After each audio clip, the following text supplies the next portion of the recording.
എന്റേതെന്ന് പറഞ്ഞ ഒരു long distance relationship ആയിരുന്നു കേട്ടോ. എന്റെ ഹസ്ബൻഡ് അപ്പൊ എന്റെ നാട് കുറെ നേരം കുറച്ചുകൂടെ സ്വാതന്ത്ര്യമായല്ലോ, ഞങ്ങൾ കുറച്ചുകൂടെ ഇതിൽ സംസാരിക്കാനൊക്കെ തുടങ്ങി കേട്ടോ. ഞങ്ങൾ കുറച്ചേരം സംസാരിച്ചു. ഞാൻ പറഞ്ഞു എന്റെ അനിയത്തി തൊട്ടടുത്ത് കിടക്കണ്ട, എനിക്ക് അങ്ങനെ സംസാരിക്കാനൊന്നും പറ്റത്തില്ല, ചേട്ടൻ പറഞ്ഞാൽ ഞാൻ കേൾക്കാം. അപ്പൊ ചേട്ടൻ എന്തെങ്കിലും പറയും, അപ്പൊ ഞാൻ ഉണ്ട്, രണ്ടുപേർക്ക് ഇൻട്രസ്റ്റ് ഒക്കെ ഉണ്ട്, രണ്ടുപേർക്ക് ഇഷ്ടമൊക്കെയാണ്, പക്ഷെ ഞങ്ങൾ അങ്ങനെ പറഞ്ഞിട്ടൊന്നുമില്ല. അതല്ലാണ്ട് വല്ലാണ്ട് ഒരുപാട് പൈസയൊന്നും ഉള്ള ഫാമിലി അല്ല, ഒരുപാട് പ്രോപ്പർട്ടിയോ അങ്ങനെ ഒന്നുമില്ല, കൊച്ചു വീടും കുറച്ച് സ്ഥലവും അങ്ങനെയൊക്കെയാണ് കേട്ടോ. അമ്മയും അച്ഛനൊക്കെ കൂലിപ്പണിക്ക് പോകുന്ന ആൾക്കാരാണ്. അപ്പൊ അങ്ങനെയൊക്കെ ഉള്ളു. അപ്പൊ ഞങ്ങൾക്ക് പറ്റുന്ന, ഞങ്ങളുടെ ഫാമിലിക്ക് പറ്റുന്ന ഒരു ചെറിയൊരു ആലോചന വന്നിട്ടുണ്ടായിരുന്നു. ചേട്ടാ എനിക്ക് കല്യാണ ആലോചന വന്നിട്ടുണ്ട്, കല്യാണം ആലോചിക്കുന്നുണ്ട്, ഞങ്ങളുടെ വീടിന്റെ തൊട്ടടുത്തുള്ള ചെറുക്കനാണ്. അപ്പൊ എന്നോട് ചോദിച്ചു നിനക്ക് ഇഷ്ടമായോ? അപ്പൊ എനിക്ക് അങ്ങനെ ഒന്നുമില്ലല്ലോ, എനിക്ക് ആരോട് പ്രേമൊന്നും ഇല്ലല്ലോ, അപ്പൊ എനിക്ക് ആരായാലും പ്രശ്നമില്ലല്ലോ. എന്നോട് പറഞ്ഞു എന്നോട് ഇഷ്ടമാണെന്ന് പറഞ്ഞു. അപ്പൊ ഞാനത് ഓൾവേസ് പ്രതീക്ഷിച്ചിരിക്കാറുണ്ട്, എനിക്ക് ഇഷ്ടമാണല്ലോ. അപ്പൊ ഞാൻ പറഞ്ഞു എനിക്ക് ഇഷ്ടമാണെന്നുള്ള രീതിയിൽ ഞങ്ങൾ ആ ഒരു രീതിയിലോട്ട് അങ്ങ് പോയി. അപ്പൊ ഐഷു ഭയങ്കര ബഹളം വെച്ചോണ്ടാണ് കേട്ടോ ഞാൻ നിർത്തി പോയിട്ട് പിന്നെയും വന്നതാണ് കേട്ടോ വീഡിയോ ചെയ്യാൻ. അപ്പൊ ഐഷു ഭയങ്കര പ്രശ്നത്തിലാണ്, ഐഷു ഭയങ്കര ബഹളം, എന്റെ കമ്മലൊക്കെ കണ്ടിട്ട് ഊരി എടുക്കാൻ നോക്കുക, അങ്ങനെ ഞാൻ കമ്മൽ ഊരി വെച്ചു കേട്ടോ. അപ്പൊ നമ്മളെവിടെ പറഞ്ഞത്, ആ ചേട്ടൻ വിളിച്ചിട്ട് പുള്ളി അച്ഛൻ്റെ അടുത്തൊക്കെ.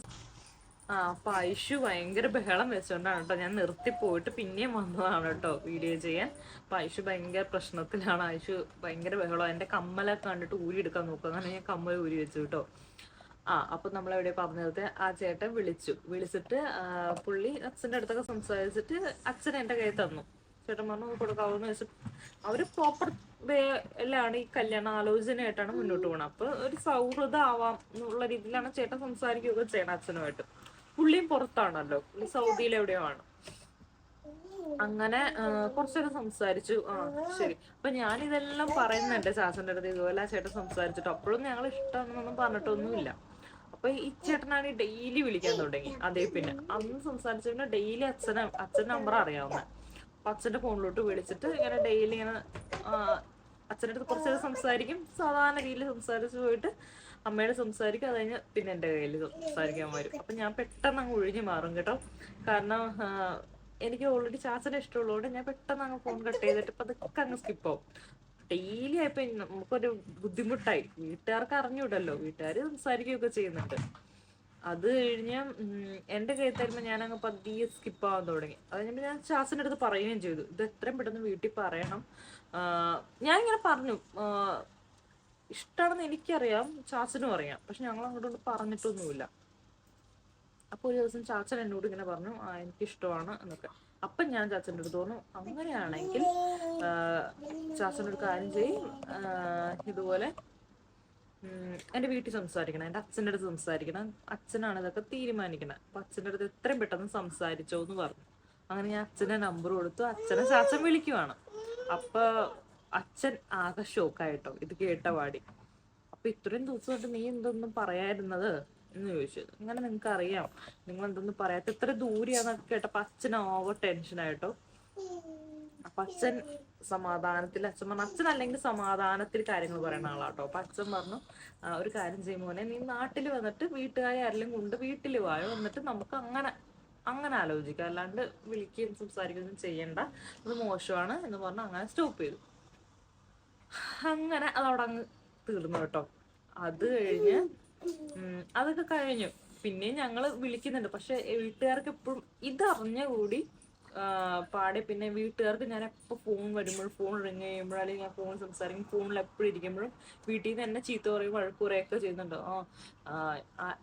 ഈ ചാസനാണോ അങ്ങനെയൊക്കെ ഉള്ള രീതിയിൽ സംസാരവും കാര്യങ്ങളൊക്കെ അങ്ങനെ ആയിട്ട് വരുവാണ് കേട്ടോ. അതുകൊണ്ട് എനിക്ക് വീട്ടിൽ വെച്ച് ഫോണേ ഉപയോഗിക്കാൻ പറ്റാത്തൊരവസ്ഥയായി. അതേ പിന്നെ എനിക്ക് അങ്ങ് ഭയങ്കര സ്ട്രഗിൾ ആയി. ഫോൺ വിളിക്കാനേ പറ്റത്തില്ല, ഒരു കാര്യം അറിയിക്കാനും പറ്റത്തില്ല, പറയാനും പറ്റില്ല. അപ്പോഴാണ് മറ്റേ ചേട്ടനാണ് സ്ഥിരം വിളിയുണ്ട്, സ്ഥിരം വിളിച്ചിട്ട് അച്ഛൻ്റെ അടുത്ത് സംസാരിക്കുന്നത് എൻ്റെ അടുത്ത് വരും. പിന്നെ എനിക്കങ്ങ് ശല്യമായി കേട്ടോ. അതങ്ങനെ പോകൊണ്ടിരിക്കണം. അതിനുശേഷം ആയപ്പോഴത്തേക്കും ചാച്ചൻ പറഞ്ഞ ഞാൻ നാട്ടിലോട്ട് വരണ്ടേ, ഇതുപോലെ എൻ്റെ വീടിന്റെ പാല് കാച്ചുണ്ട്, അതുപോലെ ആ ഒരു മാസമായിരുന്നു, ഏപ്രിൽ മാസമായിരുന്നു വീടിന്റെ പാല് കാച്ചും പിന്നെ ചേട്ടന്റെ കല്യാണം. അപ്പൊ ഞാൻ അതിന് വേണ്ടിയിട്ട് വരുന്നുണ്ട്, നാട്ടിൽ വരും, ഏപ്രിൽ 3-ാം തീയതി ഒക്കെ ആകുമ്പോഴത്തേക്കും ഞാൻ വരും എന്ന് പറഞ്ഞു. അപ്പൊ കൺഫേം ഒന്നും അല്ല, വരും എന്നറിയാം എനിക്ക്. അപ്പോൾ ഡേറ്റ് കൺഫേം അല്ലായിരുന്നു അന്ന്. പിന്നെ എന്നോട് പറഞ്ഞു ആ ഡേറ്റ് തന്നെ കൺഫേം ആക്കി, ഞാൻ ഏപ്രിൽ വരും എന്ന് പറഞ്ഞു. അങ്ങനെ ചാച്ചൻ വന്നു, നാട്ടിൽ വന്നു. പിന്നെ അങ്ങ് ഭയങ്കര തിരക്കുകളല്ലേ, കല്യാണവും വീട്ടിലെ പാലുകാച്ചും ഒക്കെ അങ്ങോട്ട് ഭയങ്കര തിരക്ക്. അപ്പൊ ഞാൻ അങ്ങോട്ടായിട്ട് ശല്യം ചെയ്യാനേ വിളിക്കില്ല എന്ന് ഞാൻ തീരുമാനിച്ചിട്ട് തന്നെ ഇരിക്കുവായിരുന്നു. ചാച്ചൻ നാട്ടിൽ വന്നു, ഞാൻ അങ്ങോട്ട് വിളിക്കില്ല, കാരണം ശല്യപ്പെടുത്തണ്ട എന്ന് വിചാരിച്ചിട്ട്. അപ്പൊ ചാച്ചൻ ഫ്രീ ആവുമ്പോ എന്നെ എപ്പോഴും വിളിക്കുമായിരുന്നു. നീ നേരത്തെ പോലെ വിളിക്കുന്നില്ലല്ലോ, നീ ഈ പ്രശ്നങ്ങളൊക്കെ കൊണ്ടാണോ, വീട്ടിൽ ഇത്രയും പ്രശ്നങ്ങളായില്ലേ, അപ്പൊ അതുകൊണ്ടൊക്കെ ആണോ എന്ന് വിചാരിച്ച് ചാച്ചനും ടെൻഷൻ പോരാത്തതിന് തിരക്കും. അപ്പൊ ഞാൻ വിളിക്കാനൊന്നും പോയില്ല, കാരണം നാട്ടിൽ വന്നിട്ട് നമ്മളിങ്ങനെ വിളിച്ചോണ്ടിരിക്കണ്ടല്ലോ എന്ന് വിചാരിച്ചിട്ട്. അങ്ങനെ കുറെ ദിവസം കൂടി അങ്ങനെ പോയി കേട്ടോ. അത് കഴിഞ്ഞ് കല്യാണം കഴിഞ്ഞ് വീടിന്റെ പാലാച്ചെല്ലാം കഴിഞ്ഞ്, വീടിന്റെ പാലാച്ച 5-ാം തീയതി, പിന്നെ കല്യാണം 9-ാം തീയതി എങ്ങാണ്ടായിരുന്നു കേട്ടോ. അതെല്ലാം കഴിഞ്ഞിട്ട് ഏപ്രിൽ 13-ാം തീയതി ചാച്ചൻ ആലുവയ്ക്ക് വന്നു, പെരുമ്പാവൂർക്ക് വന്നു. ഞാൻ ആലുവയ്ക്ക് വന്നു ചാച്ചൻ. ഞാൻ ഇവിടുന്ന് എൻ്റെ വീട്ടിൽ നിന്ന് ഞാൻ നേരെ ആലുവയ്ക്ക് പോവാണ്. എനിക്ക് ആലുവയ്ക്കൊന്നും പോയി പരിചയമില്ല കേട്ടോ. കാരണം എൻ്റെ അമ്മ വീട് ആലുവയാണെങ്കിലും ഞങ്ങൾ ആലുവ റെയിൽവേ സ്റ്റേഷനിലോട്ടൊന്നും ആ ഭാഗത്തോട്ടൊന്നും പോയിട്ട് പരിചയമില്ല ഒറ്റയ്ക്ക്. അങ്ങനെ ഇരിക്കുമ്പോ ഞാൻ ബസ് കയറി ഇവിടുന്ന്, ഞാനൊരു ഗിഫ്റ്റ് ഒക്കെ മേടിച്ചിട്ടാട്ടോ പോണേ. ഉച്ചയായപ്പോ ഒരു 12 മണിയൊക്കെ ആയപ്പോഴാണ് ഞാൻ ഇവിടെ എത്തിയിരിക്കുന്നത്, പെരുമ്പാവൂരിൽ ഇരിക്കണത് തന്നെ. ചാച്ചന് പറഞ്ഞ ആ സമയത്തേക്ക് എത്തത്തുള്ളൂ എന്ന്. അങ്ങനെ ചാച്ചൻ അവിടെ നേരത്തെ എത്തി, ഒരു 10-11:30 മണിയായപ്പോ ആലുവ എത്തി. ഞാൻ ഇവിടെ നിന്ന് 12 മണിയായപ്പോ പെരുമ്പാവൂരിന്ന് ഗിഫ്റ്റ് ഒക്കെ മേടിച്ച്, ഒരു കപ്പാണ് കേട്ടോ ഞാൻ മേടിച്ചത്. ഈ ചായ കുടിക്കുന്ന കപ്പുണ്ടല്ലോ, എന്തോ എഴുതിയ ഒരു കപ്പ്, ഒരു വൈറ്റ് കളർ കപ്പ്, ഞാൻ ഇപ്പോഴും ഓർക്കുന്നുണ്ട്. അപ്പൊ ഞാൻ ആ കൂട്ടത്തില് ഞങ്ങൾക്ക് ഒരു അക്വേറിയം ഉണ്ടാക്കണമെന്നുണ്ടായിരുന്നു വീട്ടില്. അപ്പൊ ഞാൻ അതിന് വേണ്ടിയിട്ട് അവിടെ ഒരു സ്റ്റോൺ കണ്ടിട്ടുണ്ടായിരുന്നു, അതും വാങ്ങിച്ചായിരുന്നു ആ സമയത്ത് കേട്ടോ. ഇവരാണെങ്കിൽ എന്ത് ചെയ്യുന്ന വെച്ചാൽ ഈ കപ്പും ഈ സ്റ്റോണും എല്ലാം കൂടി ഒരുമിച്ച് അങ്ങ് പൊതിഞ്ഞ് അങ്ങ് ഗിഫ്റ്റിന്റെ കൂടെ അങ്ങ് പൊതിഞ്ഞിട്ട് ഭയങ്കര വെയിറ്റ് ആയി പോയിട്ടോ ഇതിന്. അപ്പൊ ഞാൻ ഇതെല്ലാം തപ്പി നടക്കും, ഈ സ്റ്റോൺ തപ്പി നടക്കും അവിടെ. അത് കഴിഞ്ഞപ്പോ അവര് പറഞ്ഞു ആ ഗിഫ്റ്റിനകത്തിട്ട് പൊതിഞ്ഞു പോയി. പിന്നെ എനിക്കത് റീപാക്ക് ചെയ്യാനൊന്നും നേരമില്ല, എനിക്ക് പോണം. ചാച്ചൻ അവിടെ നിന്നിട്ട് എന്നെ വിളിക്കുന്നുണ്ട്, ഞാൻ എത്തിയിട്ടുണ്ടെന്നൊക്കെ പറഞ്ഞിട്ട്. അത് കഴിഞ്ഞ് എനിക്കാണെങ്കിൽ ഇത് റീ ഓപ്പൺ ചെയ്യാനും പറ്റില്ല. തലേ ദിവസം വേണേ എനിക്ക് വാങ്ങിച്ച് വെക്കുക ഇതൊക്കെ, കാരണം ഞാൻ എന്നും ജോലിക്ക് വരുന്ന വഴിയാണ്, ഗിഫ്റ്റ് ഷോപ്പൊക്കെ എൻ്റെ അടുത്തോടെയൊക്കെയാണ് ഞാൻ വരുന്നത്. പക്ഷെ ഇത് വീട്ടിലോട്ട് തിരിച്ചു കൊണ്ടുപോയി ഞാൻ എൻ്റെ അച്ഛനും അമ്മയൊക്കെ ചോദിക്കില്ല, ഇത് ആരൊക്കെ മേടിച്ച് വെച്ചേണേന്നൊക്കെ ചോദിക്കില്ലേ. അതുകൊണ്ടാണ് ഞാൻ ആ പോകുന്നതിൻ്റെ അന്ന് തന്നെ മേടിച്ചിട്ടാണ് ഞാൻ പോകുന്നത്. അങ്ങനെ ഞാൻ പോയി ബസ് കയറി. അപ്പോൾ ഉച്ചയൊക്കെ സമയത്ത് ആലുവയ്ക്ക് പ്രൈവറ്റ് ബസ് ഇല്ല. പിന്നെ ഞാൻ കുറേ നേരം നിന്ന് ബസ്സിൽ കയറി ഞാൻ ഒരുവിധം റെയിൽവേ സ്റ്റേഷന്റെ അവിടെ ഇറങ്ങി. എനിക്ക് റെയിൽവേ സ്റ്റേഷൻ ഒന്നും അറിയില്ല. അവര് ചോദിക്കുന്നുണ്ട്, ബസ് കണ്ടക്ടർ എന്നോട് ചോദിക്കുന്നുണ്ട് ഓൾഡ് ആണോ ന്യൂ ആണോ റെയിൽവേ സ്റ്റേഷൻ, അങ്ങനെ എന്തൊക്കെയോ ചോദിക്കുന്നുണ്ട്. അപ്പൊ എനിക്കതൊന്നും പറയാൻ അറിയാൻ പാടില്ല. ഞാൻ പറഞ്ഞു എനിക്ക് റെയിൽവേ സ്റ്റേഷനിൽ ഇറങ്ങണം. അപ്പൊ അവര് പറഞ്ഞു ഒരു കാര്യം ചെയ്യും, ഇവിടെ ഇറങ്ങിക്കോ, ഓൾഡ് സ്റ്റേഷനിൽ തന്നെ ഇറങ്ങിക്കോ, എന്നിട്ട് അങ്ങ് പോയിക്കോളാൻ പറഞ്ഞു. എന്നിട്ട് ഞാൻ ഇവിടെ നിന്ന് അങ്ങ് ക്രോസ് ചെയ്യുന്ന റെയിൽവേ സ്റ്റേഷനിലോട്ടാ. അപ്പൊ ചാച്ച എന്നെ കാണുന്നുണ്ട്, ഞാൻ ഈ ക്രോസ് ചെയ്ത് വന്നെ കാണുന്നുണ്ട്. ഞങ്ങൾ ഇതുവരെ നേരിട്ട് കണ്ടിട്ടുമില്ല, അന്നാണ് ഞങ്ങൾ നേരിട്ട് കാണുന്നത് കേട്ടോ. അപ്പൊ ഈ പറഞ്ഞ അടയാളമൊക്കെ വെച്ചിട്ട് ചാച്ചൻ എന്നെ അവിടെ നിന്ന് കാണുന്നുണ്ട്. പക്ഷെ എനിക്ക് കണ്ടുകൂടാ, ഞാൻ ഇങ്ങനെ ഫോണിൽ സംസാരിച്ചിട്ട് ആ റോഡ് കടന്ന് ഞാൻ ആ റെയിൽവേ സ്റ്റേഷനിലോട്ട് എത്തി. എന്നെ കണ്ട പാടെ ചാച്ചൻ തിരിഞ്ഞു നിന്നു കേട്ടോ. അപ്പൊ ഞാൻ തപ്പി നടക്കുക. അത് കഴിഞ്ഞിട്ട് എനിക്ക് കണ്ടപ്പോൾ മനസ്സിലായി, ഞാൻ സംസാരിക്കാൻ ചെയ്തു കേട്ടോ അങ്ങോട്ട്. അത് കഴിഞ്ഞ് ഞങ്ങൾ അവിടെ നിന്ന് 2 മിനിറ്റ് സംസാരിച്ചതിന് ശേഷം ഞങ്ങൾ പെട്ടെന്ന് റെയിൽവേ സ്റ്റേഷനിൽ പുറത്തിറങ്ങി. കാരണം എന്നെ പരിചയമുള്ള ആരെങ്കിലും അവിടെ കണ്ടാലോ, അല്ലെങ്കിൽ എൻ്റെ അച്ഛനെങ്ങാനും അതിൽ കൂടെ വന്നാലോ എന്നൊക്കെ വിചാരിച്ചിട്ട് ഞങ്ങൾ അവിടെ നിന്ന് പുറത്തിറങ്ങിയിട്ട് പുറത്തോട്ട് റോഡിലോട്ട് ഇറങ്ങി. എങ്ങോട്ടാണെന്ന് ഞങ്ങൾക്ക് ഒരു തീരുമാനമൊന്നും ഇല്ല കേട്ടോ. അവിടെ ഒന്നും അങ്ങനത്തെ കടകളൊന്നും ഇല്ല, കയറി ഇരുന്ന് വർത്താനം പറയാനൊന്നും പറ്റി. എനിക്കാണെങ്കിൽ പേടി, ആരിലും കാണോ, എനിക്ക് അങ്ങ് ടെൻഷനാണ് കേട്ടോ. അങ്ങനെ ഞങ്ങൾ ഒരു കടയിൽ കയറിയിട്ട്, ഒരു സാധാരണ ഒരു കടയിൽ കയറിയിട്ട് ഞങ്ങൾ 2 ബിരിയാണി കഴിച്ചു, ചിക്കൻ ബിരിയാണി. അപ്പൊ മോളെ അങ്ങനെ ഞങ്ങൾ രണ്ടുപേരും അവിടെ നിന്ന് 2 ചിക്കൻ ബിരിയാണിയൊക്കെ കഴിച്ചിട്ട് ഞങ്ങള് അപ്പത്തേക്കും 1 മണി 1:30 ആയിട്ടോ. അങ്ങനെ ഞങ്ങൾ അവിടെ നിന്ന് തിരിച്ച് നടന്നു, ആ കടയിൽ നിന്ന് ഇറങ്ങി പുറത്തോട്ട് നടന്നു. അപ്പോഴൊക്കെ ഞങ്ങളിങ്ങനെ പതുക്കെ സംസാരിക്കുന്നുണ്ട്, വലിയ പരിചയമൊന്നും ഇല്ലല്ലോ. അപ്പൊ ഞങ്ങളിങ്ങനെ പതുക്കെ സംസാരിക്കുന്നുണ്ട്, ഒരുപാടൊന്നും സംസാരിക്കുന്നില്ല, എന്നാലും കുറച്ച് നേരം കൂടെ സംസാരിച്ചു. ഇനി എങ്ങോട്ട് പോകും, ആ ഭാഗത്തൊന്നും ഇരിക്കാനും നിൽക്കാനൊന്നും സ്ഥലമില്ല. അല്ലെങ്കിൽ റെയിൽവേ സ്റ്റേഷനിൽ പോയി പ്ലാറ്റ്ഫോം ടിക്കറ്റ് കണ്ടെടുത്തിട്ട് നമ്മൾ അവിടെ നിൽക്കണം. എനിക്ക് അതൊന്നും അറിഞ്ഞൂടാ അന്ന്. അങ്ങനെ ഞങ്ങള് ഒരു ഓട്ടോ വിളിച്ചിട്ട് ഞങ്ങൾ മണപ്പുറം ഉണ്ട്, അന്ന് അവിടെ പോവാന്ന് വിചാരിച്ചു. എനിക്ക് അത് മാത്രമേ അറിയുള്ളൂ, ആലുവ മണപ്പുറം. എന്നിട്ട് നേരെ ഞങ്ങള് വണ്ടി കയറി, നേരെ ഓട്ടോ കയറി ഞങ്ങൾ മണപ്പുറത്തെത്തി. അമ്മയ്ക്കാണോ? എന്നിട്ട് ഞങ്ങൾ അവിടെ പോയിരുന്നിട്ട് കേട്ടോ സംസാരിക്കാം. അപ്പത്തേക്ക് 2-2:30 മണിയായി. അതിനുശേഷം ഞങ്ങൾ കുറച്ചു നേരം സംസാരിച്ചിട്ട് ഇനി എന്താ ചെയ്യണ്ടേ, ഇനി എന്താ, രണ്ടുപേർക്ക് ഇഷ്ടമാണ്, അത് കൺഫേം അല്ല, ഇഷ്ടമാണോ ഇഷ്ടമല്ല അങ്ങനെ ഒരു മൈൻഡിൽ ഇരിക്കുവാണ് ഞങ്ങൾ. അങ്ങനെ ഒരുവിധം ഒരു കാര്യം ചെയ്യ്, എന്നോട് പറഞ്ഞു നീ ഒരു കാര്യം ചെയ്യ്, പോയിക്കോ, 4 മണിയായപ്പോഴത്തേക്കും. അപ്പൊ നീ പോയിക്കോ, ഇനിയും വെയിറ്റ് ചെയ്തിരുന്ന വീട്ടിൽ പ്രശ്നമാവൂലേ എന്ന് പറഞ്ഞിട്ട് ഞാൻ എന്നാ ശരി ഞാൻ പോവാണെന്ന് പറഞ്ഞ് ഞാൻ 4 മണിയൊക്കെ ആയപ്പോഴത്തേക്കും ഞാൻ തിരിച്ചവിടെ നിന്ന് ഇറങ്ങി. അവിടെ നിന്ന് ഇറങ്ങിയിട്ടപ്പോൾ ചാച്ചൻ പറഞ്ഞു ഞാൻ നാളെയും കൂടി ഇവിടെ ഉണ്ടാവും, കാരണം എൻ്റെ ഒരു ഫ്രണ്ടിനെ എനിക്ക് കാണണം. അപ്പൊ ചാച്ചൻ നേരെ എറണാകുളത്തിനും പോയി. എന്നെ പെരുമ്പാവൂർ കൊണ്ടുവന്ന് വിട്ടിട്ടാട്ടോ ചാച്ചൻ പോയത്. എന്നെ ആലുവയിൽ ഞങ്ങൾ ബസ്സിൽ കയറി, പിന്നെ ഞങ്ങൾ പെരുമ്പാവൂർ വന്നു. പെരുമ്പാവൂർ വന്നിട്ട് ഞാൻ എൻ്റെ വീട്ടിലോട്ട് അടുത്ത ബസ്സും കൂടി എനിക്ക് കയറണമായിരുന്നു. അങ്കമാലി കാലടി റൂട്ടാണ് എൻ്റെ വീട്. അപ്പൊ ഞാൻ ആ ഒരു ബസ്സിൽ കയറി അവിടെ ഇരുന്നു. അത് കഴിഞ്ഞ് ചാച്ചൻ നേരെ എന്നെ കയറ്റി വിട്ട് ഞാൻ ബസ്സിൽ കയറി പോയതിന് ശേഷം ചാച്ചനും എറണാകുളത്തേക്ക് ബസ് കയറി പോയെന്ന് തോന്നുന്നു, എനിക്കത് അറിയില്ല. ഞാൻ പിടിച്ചു വെച്ചപ്പോൾ പോയെന്നാ പറഞ്ഞത്. അതിനുശേഷം പിറ്റേ ദിവസം അന്ന് മൊത്തം ഞങ്ങൾ ചാറ്റ് ചെയ്യുന്നുണ്ട്, ഇനി എന്താ നെക്സ്റ്റ് എന്താണ്. ഇപ്പൊ ഇവിടെ ഒരു കല്യാണ ആലോചന നടന്നുകൊണ്ടിരിക്കണം, അതിന്റെ ഇടക്ക് ഇത്. അപ്പൊ വീട്ടിൽ അത്ര കൺവിൻസ് ആയിട്ടില്ല, വീട്ടുകാരൊട്ടും താല്പര്യമില്ല. ഇത്ര ദൂരത്തുനിന്ന് ഇങ്ങനെ കണ്ടെത്തി എന്നൊക്കെ പറഞ്ഞിട്ട് അങ്ങ് ഭയങ്കര വഴക്കാണ് വീട്ടിൽ തന്നെ. അപ്പം അങ്ങനെ നിൽക്കുന്നു. അപ്പൊ എൻ്റെ അമ്മ ആ ഒരു കല്യാണം നടത്താൻ വേണ്ടി ഓൾറെഡി എൻ്റെ ആ കല്യാണ പ്രായമൊക്കെ ആയല്ലോ. അപ്പൊ കല്യാണം നടത്താൻ വേണ്ടി അവരുടെ ഒരു പ്രോപ്പർട്ടി, അമ്മയുടെ ഒരു വീതത്തിലുള്ള പ്രോപ്പർട്ടി ഒക്കെ വിറ്റ് കുറച്ച് പൈസയൊക്കെ ആക്കിയിട്ട് വേണം കല്യാണം നടത്താനൊക്കെ ഉണ്ട്. അപ്പൊ അതിനൊക്കെ ട്രൈ ചെയ്തുകൊണ്ട് ഓൾറെഡി ഇരിക്കുവാണ് കേട്ടോ. ലോണിനൊക്കെ വേണ്ടി ശ്രമിച്ചുകൊണ്ടിരിക്കുന്ന ഒരു സമയമാണത്. അങ്ങനെ ഓക്കെ ശരി എന്ന് പറഞ്ഞു പിറ്റേ ദിവസം ഞാൻ കുറേ നേരം സംസാരിച്ചതിന് ശേഷം ഞാൻ പിറ്റേ ദിവസം, അതായത് 14-ാം തീയതി, ഏപ്രിൽ 14-ാം തീയതി പിന്നെയും ചാച്ചനെ കാണാൻ വേണ്ടി രാവിലെ പോവാണ്. രാവിലെ ഞാൻ ഓഫീസിൽ പോകുമ്പോലെ രാവിലെ പോയി. അത് കഴിഞ്ഞ് ഞാൻ ചാച്ചനെ കണ്ടു. ഞാൻ ഇവിടെ നേരെ പെരുമ്പാവൂർ സ്റ്റാൻഡിൽ പോയി, ഞങ്ങളുടെ അവിടത്തുള്ള ടൗണിലോട്ട് പോയി.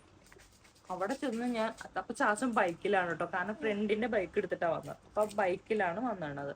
അങ്ങനെ ഞാൻ ആദ്യമായിട്ട് ബൈക്കിൽ കയറണം കേട്ടോ. ഞാൻ ആ ബൈക്കുമേട്ടാകുമ്പോ ഏടി കയറി പോലെ ചാടി പിടിച്ച് കയറി, ആരിലും കാണേക്കാൻ പിടിച്ചിട്ട് കയറണം, എങ്ങനെയും കയറി ഇവിടുന്ന് പോണം. അപ്പൊ കയറി പാടി ബൈക്ക് ഞങ്ങളെല്ലാവരും കൂടി അങ്ങ് നിലത്തോട്ട് വീണു കേട്ടോ, ഞങ്ങൾ രണ്ടുപേരും. അങ്ങനെ ഐഷുമോള് മിഠായി ഇവിടെയൊക്കെ എത്തുക. അങ്ങനെ ഒന്ന് അടങ്ങിയിരിക്കട്ടെ ചേച്ചി മിഠായി കൊടുത്തേനെ കേട്ടോ, അല്ലെങ്കിൽ ഇതൊന്നും പറയിക്കാൻ അവള് സമ്മതിക്കത്തില്ല. അങ്ങനെ ഞങ്ങൾ ആ ബൈക്ക് എടുത്തുകൊണ്ട് നേരെ പോയി. അവിടെ നിന്ന് വിട്ടു, എറണാകുളത്തേക്ക് പോവാം, ഇനി ഇവിടെ നിന്ന് കറങ്ങി കളിച്ച് ആരെങ്കിലും കണ്ടാലോ എന്ന് വെച്ച് പേടിച്ചിട്ട് ഞങ്ങൾ നേരെ എറണാകുളത്തേക്ക് പോയി.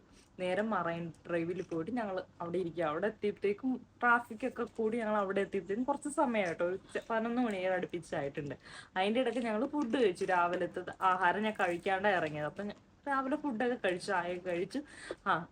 ഇനി എന്താ ചെയ്യാ, ഇനി ഇതിപ്പോ ഇങ്ങനെയായിട്ട് ഇരിക്കുവോ, വീട്ടിലാണ് വേറെ കല്യാണം ആലോചിക്കുന്നു, ഇതിനി എങ്ങനെ വീട്ടിൽ പറഞ്ഞ് സമ്മതിക്കും, എന്താക്കും എന്നൊക്കെ വിചാരിച്ചിട്ട് ഇങ്ങനെ ഇരിക്കുവോ. അപ്പൊ ചാച്ചൻ പറഞ്ഞു, ഓൾറെഡി ചാച്ചൻ വിളിച്ച് സംസാരിച്ചിട്ടുണ്ടായിരുന്നല്ലോ. അപ്പൊ ചാച്ചൻ പറഞ്ഞു ഞാൻ നാട്ടിൽ വന്നിട്ടുണ്ടെന്ന് നീ പറയണം, ഇന്ന് പറയണ്ട, 2 ദിവസം കഴിഞ്ഞിട്ട് പറഞ്ഞാൽ മതി എന്ന് പറഞ്ഞു. കാരണം എനിക്ക് പോകണം, തിരിച്ചെനിക്ക് പോവുകയും ചെയ്യണ്ടേ. ഇപ്പൊ ഏകദേശം എൻ്റെ 1 മാസത്തെ ലീവിന് ഞാൻ വന്നതല്ലേ, അപ്പൊ എനിക്ക് തിരിച്ച് പോവുകയും ചെയ്യണം. അപ്പൊ എനിക്ക് പഠിക്കാനും പോകണം. അതിന്റെ റിസൾട്ട് വന്നിട്ടില്ലല്ലോ. അപ്പൊ ഞാൻ റിസൾട്ടിന് വേണ്ടി വെയിറ്റ് ചെയ്യുകയാണ്. അതിൻ്റെ ഒപ്പം ഞാൻ ജോലിക്കും കയറിയിട്ടുണ്ട്. ഞാൻ വെറുതെ ഇരിക്കാമെന്ന് വിചാരിച്ചിട്ടില്ല കേട്ടോ, കാരണം ആ റിസൾട്ട് വന്ന ആ ഒരു വെക്കേഷൻ ടൈമിൽ തന്നെ ഞാൻ ജോലിക്ക് കയറിയതാ. ഒരു കൺസൾട്ടൻസിയിൽ ഇങ്ങനെ പേര് രജിസ്റ്റർ ചെയ്തിട്ട് അങ്ങനെ ആ കൺസൾട്ടൻസി വഴിയാണ് കേട്ടോ ഞാൻ ജോലിക്ക് കയറിയത്. ഒരു ടെക്സ്റ്റൈൽസിൽ അക്കൗണ്ടന്റ് ആയിട്ടാണ് ഞാൻ കയറിയത് ആ സമയത്ത്. അപ്പൊ ഈ കൺസൾട്ടൻസിക്കാർക്ക് നമ്മുടെ ആദ്യത്തെ സാലറിയുടെ പകുതി കൊടുക്കണം. അത് 6500 രൂപ അന്ന് എനിക്ക് സാലറി ഉള്ളൂ കേട്ടോ. അപ്പൊ എനിക്ക് ആ ഒരു 2-3 മാസത്തെ ആ ഒരു വെക്കേഷൻ പീരീഡിലുള്ള പൈസയൊക്കെ കൂട്ടി വെച്ചിട്ടുണ്ടെങ്കിൽ എനിക്ക് അടുത്ത ഹയർ സ്റ്റഡീസ് പഠിക്കാൻ പോകാനായിട്ട്. അപ്പൊ ഞാൻ ആ ഒരു പ്ലാനിലൊക്കെ ഇരിക്കുവാണ്. അതിന് വേണ്ടിയാണ് ഞാൻ ജോലിക്ക് ഓൾറെഡി പോയിട്ടിരിക്കണത്. അപ്പൊ എനിക്കിനി പഠിക്കണം, അങ്ങനെയൊക്കെ ഒരു പ്ലാനിങ്ങും. ചാച്ചന് തിരിച്ചു പോകണം, കാരണം പെട്ടെന്നൊരു കല്യാണത്തിനുള്ള സിറ്റുവേഷൻ അല്ല. ഞങ്ങൾ രണ്ടുപേരും അതിന് മാനസികമായിട്ട് പൊരുത്തപ്പെട്ടിട്ടില്ല. പക്ഷെ വീട്ടിൽ ഇത് അവതരിപ്പിക്കാൻ വേണം, അല്ലെങ്കിൽ എന്നെ വീട്ടുകാർ പിടിച്ച് ആരെങ്കിലും കെട്ടിച്ചാലോ എന്നൊരു പേടിയുണ്ട് ഞങ്ങൾക്ക് രണ്ടുപേർക്കും. അങ്ങനെ ചാച്ചൻ പറഞ്ഞു നീ ഒരു കാര്യം ചെയ്യും, വീട്ടിലോട്ട് തിരിച്ചു പോകും, എന്നിട്ട് 2 ദിവസം കഴിഞ്ഞ് ഇത് വീട്ടിൽ പറ, ഞാൻ വന്നിട്ടുണ്ടെന്ന് പറ, ഇപ്പൊ പറയരുതെന്ന് പറഞ്ഞു. അങ്ങനെ ചാച്ചൻ ഇതെല്ലാം ഉറപ്പിച്ചിട്ട് ചാച്ചൻ തിരിച്ചു പോയി. കാരണം കുറച്ച് ദിവസം കഴിഞ്ഞ് ഞാൻ എൻ്റെ വീട്ടിലേക്ക് അവതരിപ്പിച്ചിട്ട് ഞാൻ വീട്ടുകാരെയും കൊണ്ട് ഞാൻ വീട്ടിലോട്ട് ഒരു ദിവസം പറഞ്ഞിട്ട് പെണ്ണ് കാണാനായിട്ട് എന്നുള്ള രീതിയിൽ, അല്ലെങ്കിൽ കല്യാണം സംസാരിക്കാൻ വേണ്ടിയിട്ട് വരാമെന്ന് പറഞ്ഞു. അങ്ങനെ ഞാനിത് 2 ദിവസം കഴിഞ്ഞ് പതുക്കെ ഈ പറഞ്ഞോണം അവതരിപ്പിച്ചു. അപ്പൊ പറഞ്ഞു ഓക്കെ ശരി, എന്നാ അവര് വരണ്ടാന്ന് പറയണ്ട, വന്നോട്ടെ, വന്നിട്ട് നമുക്ക് സംസാരിച്ച് നോക്കാം, നിന്റെ ഇഷ്ടമല്ലേ, ഓക്കെ എന്ന് പറഞ്ഞ വീട്ടുകാരെല്ലാം അതിനു വേണ്ടി ഒരുങ്ങി. അങ്ങനെ ഒരു ദിവസം 24-ാം തീയതി, ഏപ്രിൽ 24-ാം തീയതി ഇവരുടെ അതായത് ചാച്ചന്റെ അച്ഛനും പിന്നെ ചാച്ചന്റെ ചേട്ടൻ പിന്നെ ഒരു അങ്കിള്, ഇവര് 4 പേരും കൂടി കാറിൽ ഞങ്ങളുടെ വീടിന്റെ മുമ്പശത്ത് നിന്ന് ഇറങ്ങി വീട്ടിലോട്ട് വന്നു കേട്ടോ. അപ്പൊ എന്റെ വീട്ടിലും റെഡി ആയിട്ട് നിൽക്കുവാണ് ആ പെണ്ണ് കണ്ടിട്ട് പോട്ടെ. 4 മണിക്ക് ഇവര് വന്നേട്ടോ, വൈകിട്ട് 4 മണിക്ക്. അപ്പോൾ കണ്ടു, ഇവര് തമ്മിൽ സംസാരിച്ചു. എൻ്റെ അച്ഛനും അമ്മയും പിന്നെ അവരുടെ വീട്ടുകാരൊക്കെ ആയിട്ട് സംസാരിച്ചു. അപ്പോ അച്ഛനും അങ്കിളും അവിടെ ഇരുന്ന് സംസാരിച്ചു. ചേട്ടൻ പെട്ടെന്ന് തന്നെ പുറത്തോട്ട് ഇറങ്ങി പോയിട്ടോ. പുള്ളി പുറത്ത് ഇങ്ങനെ നിൽക്കുമായിരുന്നു ഫോണിലൊക്കെ സംസാരിച്ചിട്ട്. ഇവര് 3 പേരും അവിടെ നിന്ന് സംസാരിക്കുകയാണ്. ചാച്ചൻ മിണ്ടുന്നില്ല, കാരണം എങ്ങനെയല്ലോ സെറ്റ് ആവട്ടെ എന്ന് വിചാരിച്ചിട്ട് മിണ്ടാണ്ടിരിക്കുകയാണ് പാവത്തിനെ പോലെ. ഞാനും മിണ്ടാണ്ടിരിക്കുകയാണ്. അപ്പൊ എന്നോട് എന്തൊക്കെ പഠിച്ചു, എന്തൊക്കെയാണ് അങ്ങനെയൊക്കെ ചോദിച്ചു. അത് കഴിഞ്ഞ് അവര് വീടും പരിസരവും ഒക്കെ നോക്കുവാണ് കേട്ടോ. അപ്പൊ ഞങ്ങളുടെ വീട് ഒരു കൊച്ചു വീടാട്ടോ, ഒരു ചെറിയ വീടാ. ഒരു കൊച്ചു ഹാളും ഒരു കൊച്ചു വീട്, ഒരു കൊച്ചു ഹാളും പിന്നെ 2 മുറിയും ഒരു വാഷ്റൂം, അറ്റാച്ച്ഡ് വാഷ്റൂമും പിന്നെ ഒരു കൊച്ചടുക്കളയും പിന്നെ ഒരു കൊച്ചടുക്കള, അത്രേ ഉള്ളൂ ഞങ്ങളുടെ വീട് അന്ന്. ഇപ്പൊ വർക്ക് ഏരിയ കൂട്ടിയെടുത്തു കേട്ടോ. ചെറിയൊരു വീടാണ് കേട്ടോ. റോഡ് സൈഡിൽ തന്നെയുള്ള ചെറിയൊരു വീട്, വഴിയുണ്ട്, പിന്നെ കറണ്ട് ഉണ്ട്, അങ്ങനെ കൊച്ചു സൗകര്യങ്ങളൊക്കെ ഉള്ളു. തേച്ച് പെയിന്റ് അടിച്ചാണ് ഒരു നിലക്കെട്ടണം വീടാണ്, അത്രേ ഉള്ളൂ. റോഡിന്റെ ഫ്രണ്ടേജ് തന്നെ ഒരു വീട് കേട്ടോ. ഒരുപാട് സ്ഥലമോ അങ്ങനെയൊന്നുമില്ല. കണ്ടാൽ തന്നെ അറിയാം പാവപ്പെട്ടവരാന്ന് അറിയാൻ പറ്റും. ആകെ ഉള്ളതെന്ന് വെച്ചാൽ ഞങ്ങളെ പഠിപ്പിച്ചു, അത്രേ ഉള്ളൂ സമ്പാദ്യമായിട്ട്. അല്ലാണ്ട് ഒരുപാട് സ്വർണ്ണോ ഒരുപാട് ഒത്തിരി പണോ ഒന്നുമില്ല. അപ്പൊ ഇവർക്ക് വന്നവർക്ക് അത് കണ്ടപ്പോ തന്നെ മനസ്സിലായി ഓ പാവപ്പെട്ട ആൾക്കാരാണ് എന്നുള്ളത്. അപ്പൊ ഇവര് ഓക്കെ ശരി, കുട്ടീനെ ഞങ്ങൾക്ക് ഇഷ്ടപ്പെട്ടു, പെൺകുട്ടീനെ ഇഷ്ടപ്പെട്ടു, നിങ്ങൾ ഒരു ദിവസം അങ്ങോട്ട് വായോ, അതായത് പത്തനംതിട്ടയ്ക്ക് വായോ, ഒരു ദിവസം ഫിക്സ് ചെയ്തിട്ട് ആരിലൊക്കെ കൂട്ടിയിട്ട് നമുക്ക് ആരിലോടൊക്കെ പറയാണ്ടി അവരോടൊക്കെ പറഞ്ഞിട്ട് നിങ്ങൾ വായോ എന്ന് പറഞ്ഞിട്ട് ഇവരങ്ങ് പോയി കേട്ടോ.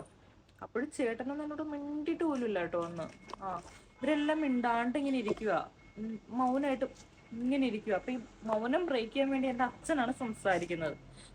എന്തൊക്കെയുണ്ടെന്നൊക്കെ ഇങ്ങനെ ചോദിക്കുവാണ്. അങ്ങനെയൊക്കെ ചോദിച്ചു. അത് പിന്നീട് പ്രശ്നമായിട്ടോ, അത് ഓർത്ത് വെച്ചോ, ഈ നോട്ട് ചെയ്ത് വെച്ചോ. എൻ്റെ അച്ഛനാണ് സംസാരിക്കുന്നത്. അത് പിന്നീട് എനിക്ക് ഭയങ്കര പ്രശ്നമായതാണ്. എൻ്റെ അച്ഛനാണ് വളരെ സ്നേഹമായിട്ടും വളരെ എൻ്റെ അച്ഛൻ വളരെ കാര്യമായിട്ട് അങ്ങോട്ട് സംസാരിക്കും കേട്ടോ. വളരെ അതായത് ഇനിഷ്യേറ്റ് എടുത്തിട്ട് പുള്ളി അങ്ങോട്ട് സംസാരിക്കുന്ന ഒരാളാണ്. അപ്പൊ ഭയങ്കര സാധുവാണ്. അപ്പൊ ആ ഒരു രീതിയിൽ ഇങ്ങനെ സംസാരിക്കുവാണ് കേട്ടോ. ഈ ഒരു പോയിന്റ് നിങ്ങൾ നോട്ട് ചെയ്ത് വെച്ചോ. ഇത് പിന്നീട് എനിക്ക് ഭയങ്കരമായിട്ട് എഫക്റ്റ് ചെയ്താണ്, എൻ്റെ ലൈഫിൽ ഭയങ്കരമായിട്ട് നെഗറ്റീവായിട്ട് എഫക്റ്റ് ചെയ്ത ഒരു കാര്യമാണ് ഇത്. നിങ്ങൾ മെയിനായിട്ട് നോട്ട് ചെയ്യണേ. അത് കഴിഞ്ഞ് ഇവര് പോയി, അങ്ങോട്ട് വരാൻ പറഞ്ഞിട്ട് ഇവരങ്ങ് പോയി. അതിനുശേഷം ഞാൻ പിന്നെ അന്ന് തന്നെ ഞാൻ മെസ്സേജ് അയക്കുന്നുണ്ട്, അവർക്ക് എന്നെ ഇഷ്ടമായോ, ഓക്കെ ആണോ. ഞാൻ എന്നൊക്കെ മുമ്പ് ജാസനോട് പറഞ്ഞിട്ട് ഞങ്ങൾ പാവപ്പെട്ടവരാണെന്നും കൂലിപ്പണിക്കാരാണ് എൻ്റെ അച്ഛനും അമ്മയെന്നും എൻ്റെ വിദ്യാഭ്യാസ യോഗ്യത ഇതാണെന്നും അത് മാത്രമേ ഉള്ളൂ ഞങ്ങൾക്കൊന്നും, എല്ലാ കാര്യങ്ങളും A to Z കാര്യങ്ങളും ചാച്ചന് അറിയാവുന്നതാണ്. എല്ലാ കാര്യങ്ങളും പറഞ്ഞിട്ടുണ്ട്. ഞാൻ ഒരു കാര്യം പോലും നുണ പറഞ്ഞിട്ടില്ല, ഒറ്റൊരു കാര്യം പോലും നുണ പറയുകയോ മറച്ചു വെക്കുകയോ ഒന്നും ചെയ്തിട്ടില്ല കേട്ടോ. അതുകൊണ്ട് എനിക്ക് സമാധാനമുണ്ട്, എനിക്കറിയാം. അത് കഴിഞ്ഞ് ഇവരങ്ങ് പോയിട്ടോ. അപ്പൊ എന്നോട് പറഞ്ഞു എല്ലാവർക്കും ഇഷ്ടമായിടേ, ഓക്കെയാണ്, ഇത് ഓക്കെയാണ്, ഇനി എങ്ങനെയല്ലേ നിന്റെ വീട്ടുകാരെ സംബന്ധിപ്പിച്ചിട്ട് ഇങ്ങോട്ട് തിരിച്ചു വിട്ടാൽ മതി എന്നൊക്കെ പറഞ്ഞു. അപ്പൊ ഇവര് പോയി കഴിഞ്ഞപ്പോ എന്റെ വീട്ടുകാർക്ക് ഓക്കെ ആയിട്ടോ. ഇത് കൊള്ളാം, കുഴപ്പമൊന്നുമില്ല, ചെക്കൻ നല്ല പയ്യനാണെന്നാ തോന്നണേ, അങ്ങനെയൊക്കെ ഉള്ളൊരു അഭിപ്രായം എൻ്റെ വീട്ടിൽ നിന്നും വന്നു. അത് കഴിഞ്ഞ് എൻ്റെ അമ്മയുടെ വീട്ടിൽ വിളിച്ച് പറഞ്ഞു. അങ്ങനെ കുറച്ച് പേരെയൊക്കെ വിളിച്ച് ഞങ്ങളുടെ ബന്ധുക്കാരെ അവരവരെയൊക്കെ വിളിച്ച് പറഞ്ഞിട്ട് അങ്ങനെ സെറ്റായിട്ട് ഇരിക്കുവാണ് കേട്ടോ. അത് കഴിഞ്ഞ് ഇനി ഡേറ്റ് നിശ്ചയിച്ചിട്ട് ഒരു ട്രാവലർ ബുക്ക് ചെയ്തിട്ട് ഞങ്ങൾ അങ്ങോട്ട് പോകാൻ വേണ്ടി ഇരിക്കുക. ഞാനല്ല, അച്ഛനും വീട്ടുകാരൊക്കെ കൂടി 15 പേര്. അങ്ങനെ ഇരിക്കുമ്പോഴാണ് ബോംബ് വീഴും പോലെ ചാച്ചനടുത്ത് രാവിലെ വിളിച്ചിട്ട് എന്നോട് പറയണേ, ഇല്ലടി, ഡേറ്റ് ഒക്കെ ഫിക്സ് ചെയ്തെന്ന് ഓർക്കണം, ചെല്ലേണ്ട ഡേറ്റ് ഫിക്സ് ചെയ്തു. മെയ് 5-ാം തീയതി 6-ാം തീയതി 10-ാം തീയതിക്കുള്ളിൽ ഏതോ ഒരു ദിവസമാണ്. അത് കഴിഞ്ഞ് ട്രാവലറൊക്കെ പറഞ്ഞു വെച്ചിട്ടുണ്ട്. ഒരു ചേട്ടൻ, വീടിൻ്റെ അടുത്തുള്ള ഒരു ചേട്ടൻ്റെ, ഷാജി എന്ന് പറഞ്ഞ ചേട്ടൻ്റെ ട്രാവലറൊക്കെ ഞങ്ങൾ പറഞ്ഞു വെച്ചിട്ടുണ്ട് പോവാൻ വേണ്ടിയിട്ട്. ഇപ്പൊ വെളുപ്പിന് പോണം. അപ്പോഴാണ് അവിടെ കറക്റ്റ് ഇത്ര 4-5 മണിക്കൂർ യാത്രയുണ്ട്. അവിടെ എത്തുമ്പോ ഒരു 10-11 മണിക്ക് നമുക്ക് അവിടെ എത്തണം എന്നൊക്കെ പറഞ്ഞ് ഇങ്ങനെ ഫിക്സ് ചെയ്ത് വെച്ചേക്കുക. എൻ്റെ അച്ഛനും അമ്മയും പോണം, പിന്നെ എനിക്കൊരു അമ്മാവൻ്റെ അമ്മാവൻ പോണം, പിന്നെ അമ്മയുടെ അച്ഛനും പിന്നെ അമ്മയുടെ അമ്മയും പോണം. അപ്പൊ അമ്മയുടെ അമ്മയും അമ്മയുടെ അച്ഛനും ആങ്ങളെയും പിന്നെ എൻ്റെ അമ്മയും എൻ്റെ അച്ഛനും പിന്നെ അമ്മയുടെ ആങ്ങളയുടെ 3 ആമക്കളുണ്ട്, അവരെയും കൂട്ടണം. പിന്നെ എൻ്റെ അച്ഛൻ്റെ വീട്ടിൽ നിന്ന് 2 വല്യച്ഛന്മാരും പിന്നെ അവരുടെ 2 മക്കളും പിന്നെ അങ്ങനെ കുറച്ച് പേരും പിന്നെ വല്യമ്മച്ചിയുണ്ട്. അവരൊക്കെ 2-3-4 പേരൊക്കെ കൂടി പോവാം. അങ്ങനെ 10-15 പേര് പോവാം എന്നും പറഞ്ഞുകൊണ്ട് ഞങ്ങൾ ഫിക്സ് ചെയ്ത് വെച്ചേക്കുവാണ്. അങ്ങനെ ഇരുന്നപ്പോഴാണ് ബോംബ് പൊട്ടിത്തെറിച്ച പോലെ ഒരു ദിവസം രാവിലെ 6 മണിയായപ്പോൾ ചാച്ചൻ വിളിക്കുവാണ്. എന്നോട് പറഞ്ഞു ഇത് നടക്കുമെന്ന് തോന്നുന്നില്ല, കാരണം ഇവര് എൻ്റെ വീട്ടിൽ നിന്ന് ആള് വന്നിട്ടുണ്ടെങ്കിൽ മൈൻഡ് ചെയ്യാണ്ട് വിടാം, അല്ലെങ്കിൽ അവരെ അപമാനിച്ച് വിടാം എന്നാണ് ഇവരുടെ പ്ലാൻ, അല്ലാണ്ട് കല്യാണം നടത്താനുള്ള യാതൊരു പ്ലാനും ഇല്ല എന്നാണ് എനിക്ക് മനസ്സിലായത് എന്ന് ചാച്ചൻ എന്നോട് വിളിച്ച് പറയുവാണ്. ചാച്ചനോട് പിന്നീട് ഞാൻ അറിഞ്ഞത്, ചാച്ചൻ്റെ അച്ഛൻ പറഞ്ഞത്, ചാച്ചൻ പറഞ്ഞു 5-ാം തീയതി അവരുടെ വീട്ടിൽ നിന്ന് വരും കേട്ടോ, അതായത് എൻ്റെ വീട്ടിൽ നിന്ന് വരുമെന്ന്.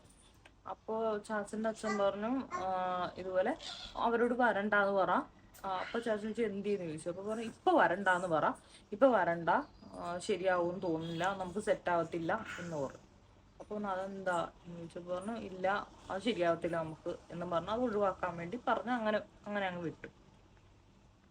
അത് കഴിഞ്ഞപ്പോൾ പുള്ളി അങ്ങ് ഇറങ്ങിപ്പോയി. പിന്നെ ഇവരെ തമ്മിൽ അങ്ങോട്ടും ഇങ്ങോട്ടും സംസാരമായപ്പോൾ പുള്ളി അങ്ങ് ഇറങ്ങിപ്പോയി വീട്ടിൽ നിന്ന്. അത് കഴിഞ്ഞ് കുറച്ചേരം കഴിഞ്ഞപ്പോൾ ചാച്ചനെ വിളിച്ചിട്ട് പറഞ്ഞു അവരോട് പറ ഇവിടെ ആരും മരിച്ചെന്ന് പറ, അല്ലെങ്കിൽ അങ്ങനെ എന്തെങ്കിലും ആവശ്യമുണ്ടെന്ന് പറ, എന്നിട്ട് ഇപ്പൊ വരണ്ട എന്ന് പറഞ്ഞാൽ മതി എന്ന് പറഞ്ഞു. ഇപ്പൊ വരണ്ടാന്ന് പറഞ്ഞേക്ക് എന്ന് പറഞ്ഞു. അതായത് ഞങ്ങളെ വരുത്തണ്ട എന്നാണ് അതിനർത്ഥം. അപ്പൊ എൻ്റെ വീട്ടിൽ ഇത് പറഞ്ഞപ്പോ എൻ്റെ വീട്ടുകാർക്ക് അത് മനസ്സിലായി, മനഃപൂർവ്വം ഒഴിവാക്കാൻ അവർക്ക് ഇവിടെ വന്ന് കണ്ടപ്പോൾ ഇഷ്ടപ്പെട്ടില്ല എന്ന്. കാരണം ഇവരുടെ വീട്ടിൽ നിന്ന് വന്നിട്ട് ആകെ 4 പേരെ വന്നുള്ളൂ. ആ 4 പേര് വീക്ഷിച്ചത് എന്താന്ന് വെച്ചാൽ എൻ്റെ വീടിന്റെ അവസ്ഥയാണ്. കൊച്ചു വീടാണ്, സാധാരണക്കാർക്കൊക്കെ ഓക്കെയാണത്. പക്ഷെ എനിക്കറിയില്ല ഇവരുടെ വീട്ടിലെ സെറ്റപ്പും കാര്യങ്ങളും ഒന്നും. ഞങ്ങൾ തമ്മിൽ ഇതുവരെ ഫിനാൻഷ്യൽ കാര്യങ്ങളോ അല്ലെങ്കിൽ ചാച്ചന് ഭയങ്കര ജോലി ഉണ്ടല്ലോ അല്ലെങ്കിൽ എളുപ്പക്കാരനല്ലേ അങ്ങനൊന്നും ഞാൻ ചിന്തിച്ചിട്ട് പോലുമില്ല. കാരണം ഞാൻ ചെറിയ പെൺകുട്ടി, ഞാൻ എങ്ങനെ ചിന്തിക്കാനോ അങ്ങനെയൊക്കെ ചിന്തിക്കാനുള്ള ബുദ്ധി എനിക്കില്ല ഒന്നാമത്തേന്. അന്ന് പ്രാരാബ്ദങ്ങളോ കാര്യങ്ങളോ അറിയില്ല. അച്ഛൻ്റെ അമ്മയുടെ ചെലവിൽ നമ്മൾ ജീവിക്കുന്നു, പിന്നെ പഠിക്കാൻ വേണ്ടി സ്വന്തമായിട്ട് ഏൺ ചെയ്യണം. ഞാൻ എവിടെയാണെങ്കിലും സ്വന്തമായിട്ട് ജോലി ചെയ്യണം എന്ന് ആഗ്രഹിച്ചിട്ട് എവിടെയാണെങ്കിലും ഞാൻ ജോലി ചെയ്ത് ജീവിക്കും എന്നൊരു കോൺഫിഡൻസ് മാത്രമുള്ള ഒരു പെൺകുട്ടിയാണ് ഞാൻ അന്ന്.